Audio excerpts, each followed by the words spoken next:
तो हम बात करने वाले हैं यार सी सेट की। ठीक है, सी सेट में सबसे पहले हम बात करेंगे रीडिंग कॉम्प्रीहेंशंस की। ठीक है, और रीडिंग कॉम्प्रीहेंशन तो पहले तो हम ट्रेंड एनालिसिस कर लेते हैं भाई कि हमारे पास यूपीएससी के अंदर क्वेश्चन कितने आ रहे हैं रीडिंग कॉम्प्रीहेंशन से। तो 2018 से अगर आप देखिए 2023 तक, 2023 देखो एवरेज जो नंबर रहा है वो है 27 क्वेश्चन तो हर साल लगभग आ रहे हैं। एंड इट इज़ 77 इंटू 2.5 कितना वेटेज हो रहा है यार, अराउंड 65 नंबर मार्क्स तो आराम से यहाँ पे हो जा रहे हैं।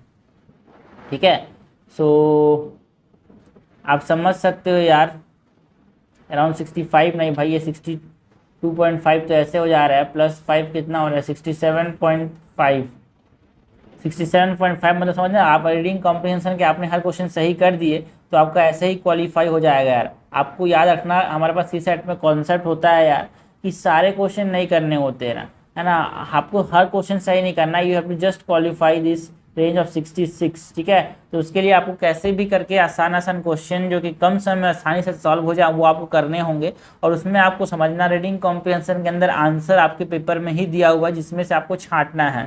ठीक है, मैथ्स के अंदर रीजनिंग के अंदर आपको सॉल्व करना पड़ेगा जिसमें टाइम लग सकता है, बिकॉज आपको पता होगा कॉन्सेप्ट पता होगा कि नहीं पता कोई गारंटी नहीं है, बट हाँ रीडिंग कॉम्प्रिहेंशन के अंदर चीज़ें वही दी हुई है, उसी से आपको छांट के निकालना है। तो ये ट्रेंड हो गया भाई, नंबर ऑफ क्वेश्चन कौन है ना ईयर में कितने आ रहे हैं भाई, एंड कितने हमारे पास नंबर ऑफ क्वेश्चन तो देख लिया अब हमने। ठीक है, अब हम देखते हैं कि जो नंबर ऑफ क्वेश्चंस है मतलब जो पैसेज है उसमें एक पैसेज देखिए कितने क्वेश्चन आस्क किए जा रहे हैं। तो देखिए जो नंबर ऑफ क्वेश्चन पर passage for the last 3 year 2000 हमारे पास 23, 22 और 21 को कंपेयर करेंगे, बिकॉज 20 के बाद एकदम खतरनाक तरीके से ड्रास्टिक चेंज आया था भाई सी सेट के अंदर, है ना। तो हमारे पास हर साल देखने को मिला कि देखो 2023 में ना 27 क्वेश्चन जो आया था उसमें 26 क्वेश्चन ऐसे थे जिसमें एक पैसेज दिया था, एक क्वेश्चन दिया था। तो आप समझना एक क्वेश्चन के लिए आपको पूरा पैसेज पढ़ना पड़ेगा, तो टाइम कंज्यूमिंग है, याद रखना आप। लेकिन मैं हमेशा कॉन्सेप्ट मानता हूँ यार 2 आवर अपने पास है, उसमें से 1 आवर मैं जो होता है वो पैसेज को देता हूँ, है ना। 1 आवर हमको पैसेज करना चाहिए बिकॉज पैसेज के अंदर आंसर है। और 1 आवर देखो हमारा टारगेट क्या होना चाहिए भाई, हमको 66 लाना है ना यार। तो कैसे भी 40+ क्वेश्चन हमको सही करने हैं, 40+ क्वेश्चन हमको क्या करना है, करेक्ट करना है। तो अगर आप 50 क्वेश्चंस भी कर पा रहे हो एग्जाम में, है ना, तो अगर आप हर पैसेज करेंगे तो पैसेज में कंपेरेटिवली सही होने की क्वेश्चन के प्रोबेबिलिटी ज़्यादा होती है यार। तो 1 hour for passage and 1 hour for reasoning and aptitude और रीजनिंग एंड मैथ्स। ठीक है, ये हमारे पास ये फॉर्मूला बहुत लाभदायक होता है 66+ लाने के लिए। ठीक है, तो हम यहाँ पे क्या देख रहे थे, हम यहाँ पे देख रहे थे कि हमको हर साल देखने को मिल रहा है कि एक क्वेश्चन एक पैसेज वाला जो ट्रेंड है ना, वो मतलब एक पैसेज एक क्वेश्चन वाला जो ट्रेंड है वो बढ़ता जा रहा है यार। उसके बाद हम देखते हैं कि कितना लेंथ कितना है पैसेज का। तो देखो भाई 2023 के अंदर 2022 के अंदर आप समझना 160, 130, 40, 50 तो कम वर्ड वाले पैसेज भी नहीं है, तो एक तरह से आप समझना मीन वाले हैं यार, ज़्यादा भी नहीं और कम भी नहीं। 2023 के अंदर थोड़े से कम से छोटे हो गए स्टेटमेंट्स, मतलब जो हमारे पास जो लेंथ था पैसेज का या फिर जो वर्ड्स पर पैसेज था वो छोटे हो गए, बट 22 थोड़े लंबे आए थे भाई। अराउंड हमारे पास मैक्सिमम जो पैसेज थे वो हमारे पास कितने थे, 100 से 130 के बीच में था, बट यहाँ पे हमारे पास 70 से 100 शब्द के बीच में था 2023 में। ठीक है, तो एक तरह से आप समझना कि हाँ भाई पैसेज जो छोटे छोटे हो रहे हैं, 72 है ना 100 वर्ड्स के अगर पैसेज है तो वो थोड़े से छोटे हैं, थोड़े छोटे नहीं मैं बोल सकता हूँ कि यार कंपेरेटिवली जो पहले क्वेश्चन आते थे उससे कंपेरिजन छोटे हैं। तो आपको थोड़ा सा ध्यान से केयरफुली पढ़ना होगा। देखो भाई कोई सब्स्टिट्यूट नहीं है यार चीज़ों को, आप सोचोगे कि मैं बिना पढ़े कोई ट्रिक्स मिल जाए, यहाँ पे वो ट्रिक्स नहीं है। बस मैं यहाँ पे टिप्स दे सकता हूँ कि कैसे पढ़ना चाहिए, क्या चीज़ों पे ध्यान देना चाहिए, क्या नहीं करना चाहिए, क्या करना चाहिए, ये हम यहाँ पे बात कर सकते हैं। ठीक है, सो सबसे पहले हम बात करेंगे एजम्पशन बेस्ड क्वेश्चन की। तो यहाँ पे हमारे पास जो ट्रेंड रहेगा भाई, हमारे पास सबसे पहले एजम्पशन बेस्ड क्वेश्चन को करेंगे, उसके बाद इन्फ्रेंस बेस्ड क्वेश्चन, उसके बाद इम्प्लीकेशन। और ये सब जो करेंगे ना भाई हम यूपीएससी के PYQ से करेंगे, यूपीएससी के PYQ से हम यहाँ पे समझने की कोशिश करेंगे कि कैसे क्वेश्चन पूछता है यूपीएससी। ठीक है, 3 साल के PYQ से हम पूरा कॉन्सेप्ट करेंगे, उसके बाद लास्ट में हम प्रैक्टिस क्वेश्चन करेंगे यार। ठीक है, तो हम एजम्पशन बेस्ड क्वेश्चन की बात करेंगे, इन्फ्रेंस बेस्ड क्वेश्चन की, इम्प्लीकेशन बेस्ड क्वेश्चन की। ठीक है, based on the message of the passage, हमारे पास जो क्वेश्चन जो कि होते हैं इन्फॉर्मेशन इन द पैसेज, है ना। हम बात करेंगे क्वेश्चन की जो कि बेस्ड होते हैं the crux of the passage information. तो ये सब चीज़ें जो होती है डिफरेंट टाइप्स के रीडिंग कॉम्प्रिहेंशन में आते हैं, हम इसको ब्रेक करेंगे एंड कॉन्सेप्ट को समझेंगे। बिकॉज आप समझना कोई भी चीज़ बड़ी चीज़ों को ना तोड़ तोड़ के सीखा जाता है, तोड़ तोड़ के समझा जाता है, वही हम करने वाले हैं यार। तो हम बात करेंगे उन क्वेश्चंस की, उन पैसेज की जो कि बेस्ड है on the information in the passage, ठीक है। सो यहाँ पे हमारे पास सबसे पहले जो टिप्स एंड ट्रिक्स जो बात कर सकते हैं यहाँ पे वो क्या होता है, हमको वो कीवर्ड देखने हैं जहाँ पे लिखा गया है कि the signal of the author, ये जो है देयरफॉर कंसिक्वेंटली कंक्लूजन, तो ये हमारे पास इंफॉर्मेशन को रिप्रेजेंट कर रहे हैं यार, है ना। और हमको ये जो है जनरली मेन आइडिया की तरफ पहुंचाते हैं ये देयरफॉर कंसिक्वेंटली इन कंक्लूजन, है ना, ये सब चीज़ हमको समझना है। सो 2023 में एक पैसेज आया था यार, we often hear about the conflict among different states in India over river water of the 20 major river system, 14 are already water stressed, 75% of the population live in water stressed region, a third of whom live in water scarce areas. Climate change, the demand of rising population and the need for agriculture to keep pace and increase rate of urbanization, industrialization will exacerbate water stress. According to the Constitution of India, water is a state subject and not that of a union, except for regulation of the interstate river. Key for ensuring balance between the competing demands of various stakeholders is a basin-based approach to allocate water amongst the constituent region and states. Allocating a fair share of water to them requires assessment based on the objective criteria such as specificities of river basin, size of the dependent population, existing water use and demand, efficiency of use, projected future use, while ensuring the environmental needs of the river and aquifers.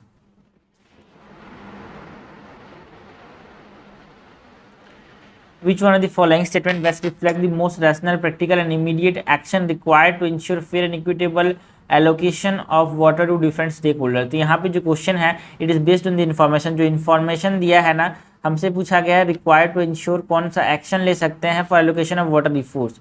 So it is the question based on the information, question based on information of the passage, ठीक है।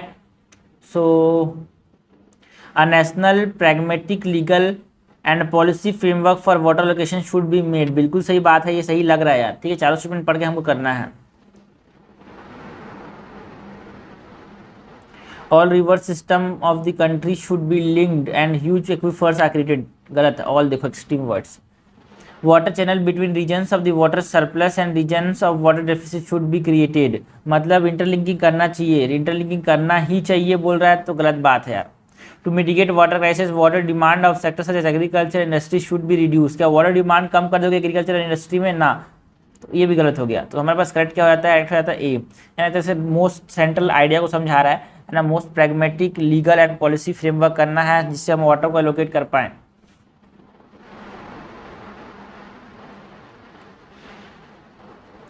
ना question number 22 है, ये भी CSE 2023 में आया था। देखो आपको चीज़ समझ आ गया होगा भाई, जो क्वेश्चन है हलवे वाले क्वेश्चन नहीं है, थोड़े से दिमाग लग रहा है और यही हमको करना है यार, है ना। जो चीज़ें हैं लॉजिकल अगर हम सॉल्व करते हैं तो एग्जाम ओरिएंटेड चीज़ें हमारे पास दिमाग में आती है, हमको ये रहता है कि एग्जाम में कैसे क्वेश्चन आ सकते हैं, उन कैसे सॉल्व करना है, ये हमको रहता है।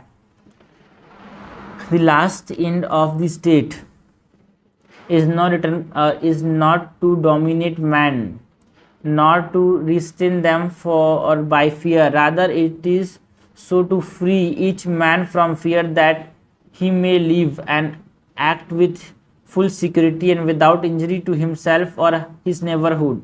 The end of state, I repeat, is not to make rational beings into brute beasts and machines. It is to enable their bodies and their mind to function safely.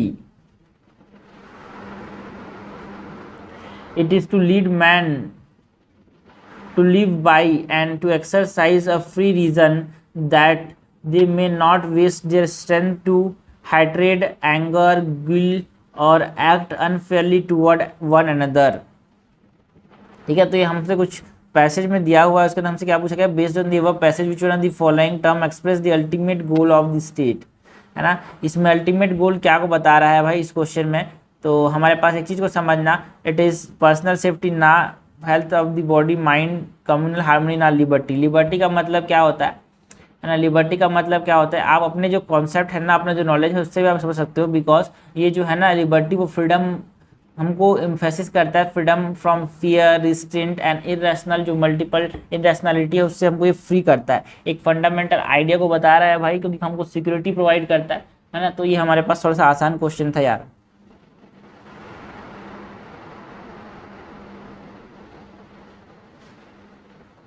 एक और पैसेज है 2022 में आया था ये passage, and this are the questions that are based on the message from the passage. The main threat to maintaining progress in human development comes from the increasingly evident unsustainability of production and consumption pattern. Current production model rely heavily on fossil fuel. We now know that this is unsustainable because the resources are finite. The close link between economic growth and greenhouse gas emission need to be served for human development to become truly sustainable. Some developed countries have begun to alleviate the worst effect by expanding recycling and investing in public transport and infrastructure. But most developing countries are hampered by the high cost and low availability of clean energy sources. Developed countries need to support developing countries' transition to sustainable human development. हमसे क्या पूछा गया है, unsustainability is the production, okay, unsustainability in production pattern is due to which of the following. जो unsustainability है production pattern पे वो क्यों है भाई? Heavy dependence on fossil fuel, बिल्कुल सही बात है, इसके वजह से है। लिमिटेड अवेलेबिलिटी ऑफ रिसोर्स, बिल्कुल सही बात है, इसके वजह से है। एक्सपांसन ऑफ रिसाइकलिंग की वजह से अनसस्टेनेबिलिटी नहीं है यार, ठीक है। सो हमसे करेक्ट पूछा गया है, करेक्ट हो जाएगा ए। और ये जो लाइन है कहाँ से है भाई, ये देखो यहाँ पे unsustainable because resource are finite and heavily relies on fossil fuel, इसकी वजह से हमारे पास क्या देखने को मिलता है, अनसस्टेनेबिलिटी देखने को मिलता है।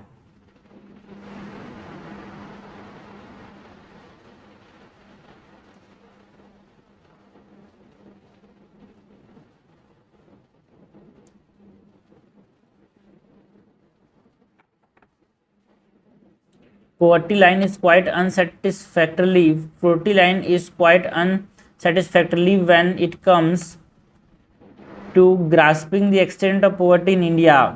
It is not only because of its extremely narrow definition of who is poor and the debatable methodology used to counter the poor, but also because of more fundamental assumptions underlying it.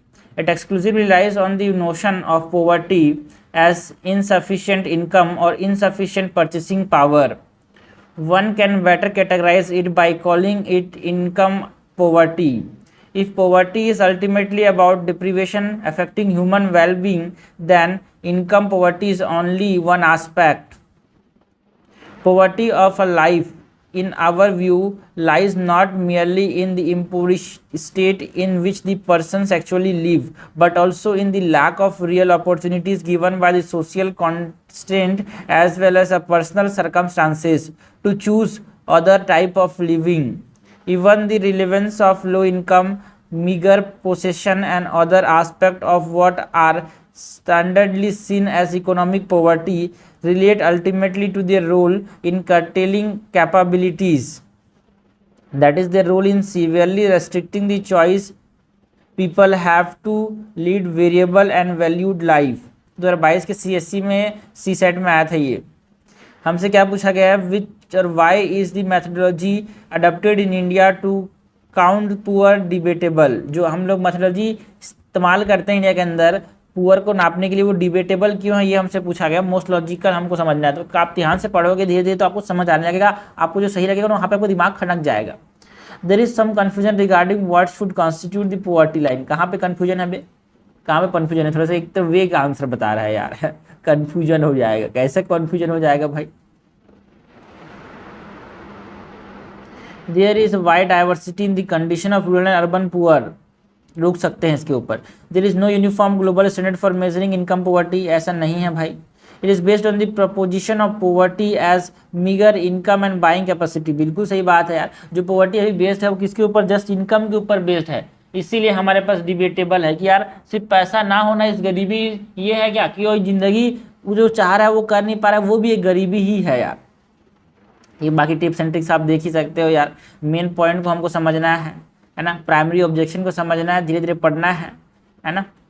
Question number 25 क्या है, why is income poverty only one major of counting the poor, it talks of only one kind of deprivation ignoring all others. बिल्कुल सही लग रहा है ये, because याद रखना ये हो सकता है सही। Other deprivation in human life have nothing to do with lack of purchasing power, गलत बात है यार, नथिंग टू डू विथ, एक तरह से एक्सट्रीमली बोल रहा है कि कोई डिप्रीवेशन का परचेसिंग पावर से कोई लेना देना नहीं है, गलत बात है यार।